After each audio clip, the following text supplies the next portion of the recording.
I want you all to take the next 3 to 4 minutes to pick an artist that relates to how you see yourself. You can pick whatever medium. I'm thinking music when it comes to my head first, but you can pick whatever medium. If it's like an actor or if it's an athlete, whoever you align with. We don't pick on Christina. You know, I like to I pick. just texted Emily and said Mo's gonna call on me. I was about to unmute. I felt it. I manifested it. Okay. Anyways, I have two people. My first one is Stevie Nicks because, for lack of a better word, I just think she's a badass.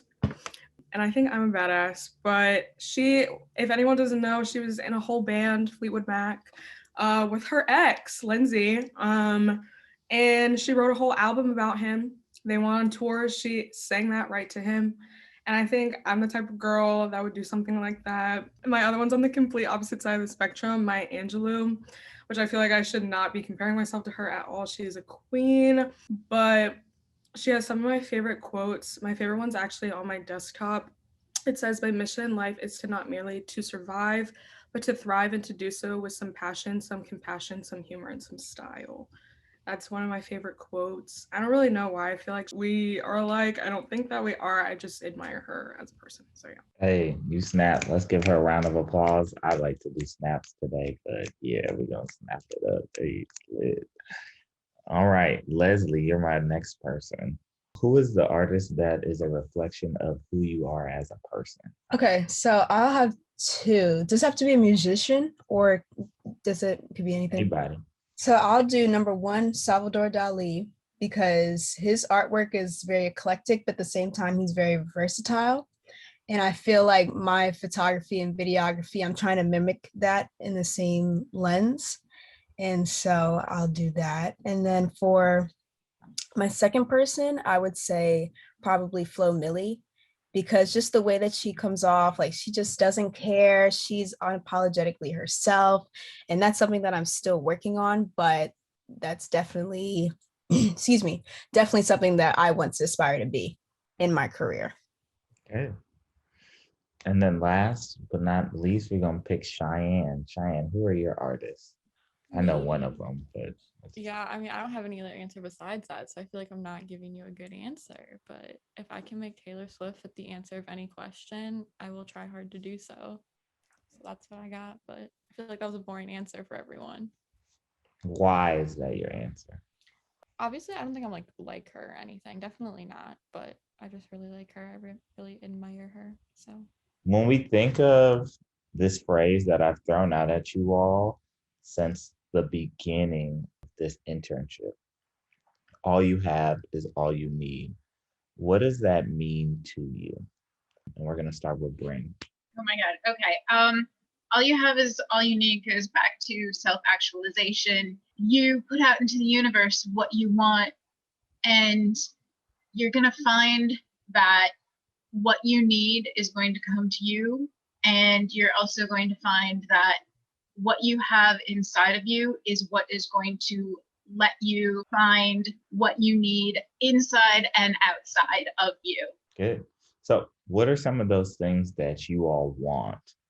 CS, I'm gonna start with you. Yes, I think one thing I really want in life is like just to continue like learning and growing, especially in the fields that I aspire to be in. And so I think how I've done that, that's not part of the question, but just by like being what I need is like seeking out people who can teach me those things. Ella, what about you? I also would like to kind of grow in my profession.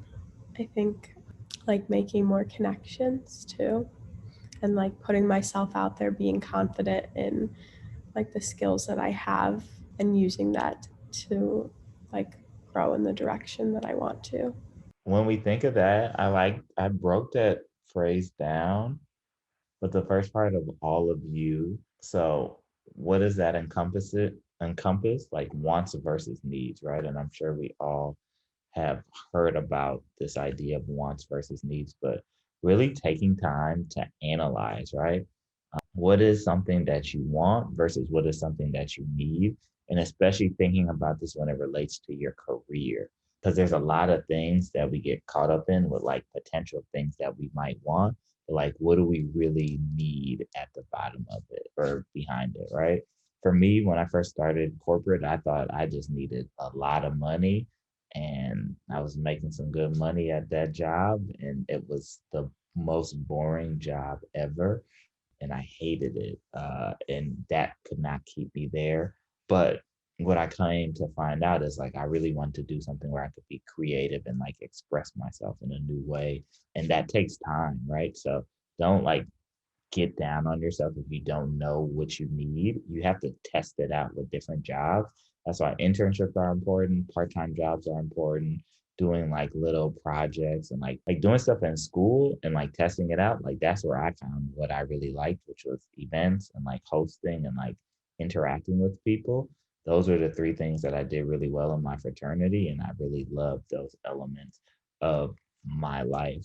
So I translated that into what we do here at Dim Events, and then helping people out and like building connections is the other part of it. And then the one other thing that always comes up in all you have is all you need, and things that I feel like we always are trying to figure out is the timing. How long do you think it takes for you to get to what your ultimate goal is? A lot of people, when we end up utilizing and looking at social media, we think it's going to be kind of instant. We think it's going to be a year after college.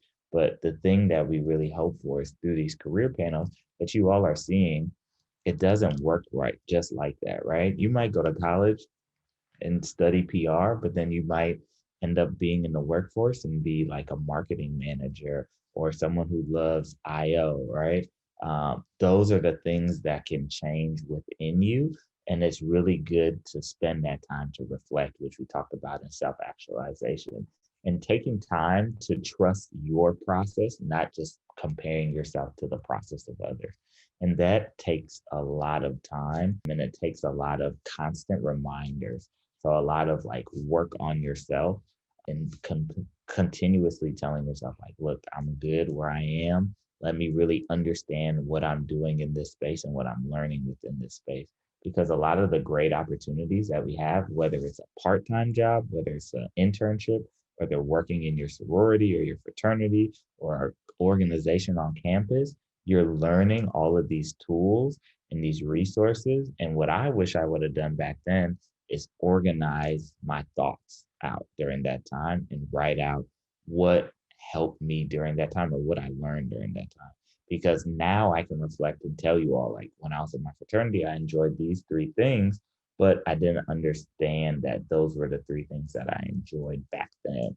If I did, I could have applied that to school and switch my major or switch the thing that I was interested in and pertain that to my internships instead of chasing financial gain, which sometimes is some of the things that you have to do.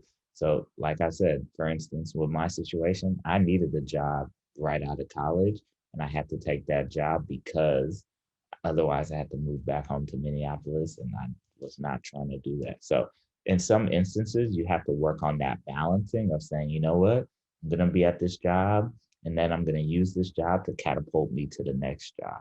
So, be strategic in that thinking. The last thing is, do you ever feel like you're out of time, right? Things that we always are really trying to focus on is when we feel like we're out of time, that tries for it makes us speed up our own process. And by speeding up our own process, we miss out on so many things that are coming towards us. I think the one thing that was good about COVID is it slowed down a lot of our process of running around to these different things.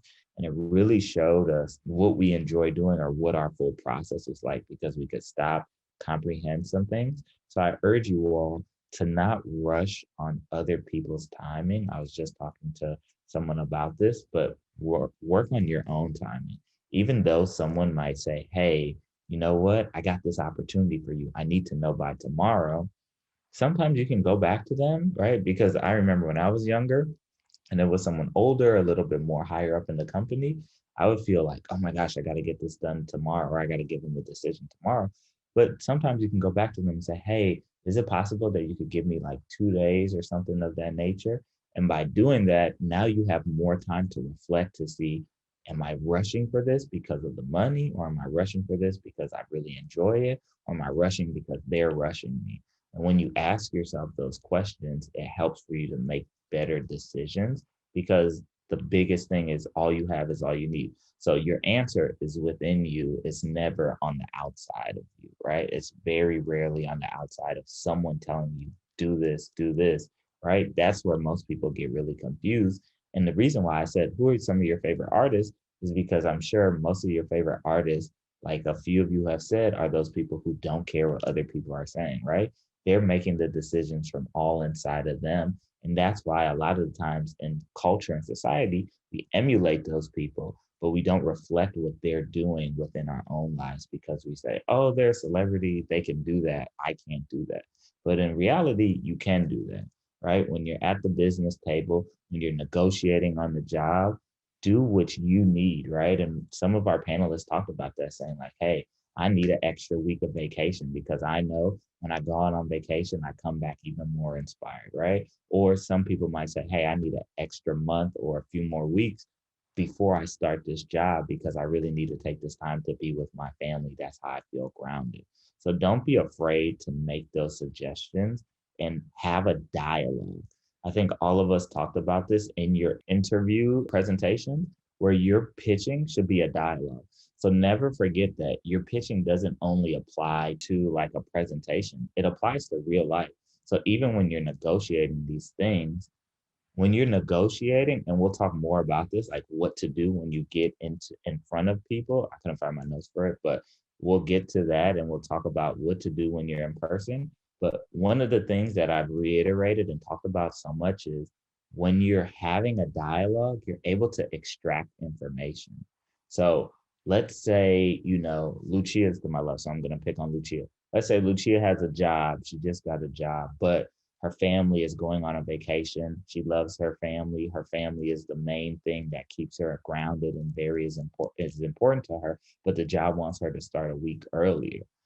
Now, what Lucia can do within that situation is have a dialogue with her boss or the CEO, whatever type. I think she works for a startup, so she might be having a conversation with the CEO. So she goes to the CEO and is talking with them. And instead of just saying, hey, I need this time off because of X, Y, and Z, and that's it, and leaving it there, which most of us, that's how we did our presentations, where we say our whole idea. And then once we get to the idea, then we want them to speak. We can say, hey, you know what? I know you need me to start during that time. Is there a specific reason that you need me to start during that time? And now there becomes a dialogue. So the CEO might say, you know what? We actually have this project that we really want to get done right now. And that's the main reason why we want you to start during that time. And maybe you can go back to them and say, you know what? I have this prior obligation and I really want to get started on this project. Is it possible for us to push it a week back so I could go on this family vacation? Family is so important to me, and it keeps me grounded, and it helps for my creativity to fully be immersed in the project. I know if I start this week before, I'll be in more of a depressive state, or I won't be as happy and my work will kind of lack during that time. Now there's a dialogue that's happening rather than upfront saying all those things. And the CEO has an understanding of, oh, all right, if I do this project this week, this person is not going to probably do the best at it. So maybe we can push it back a week, right? So don't be afraid to have those conversations. And God forbid they said, you know what, Lucia, this job is not for you. We're going to have to let you go. At least, right? Most people would be like, oh my gosh, I've messed up my whole life.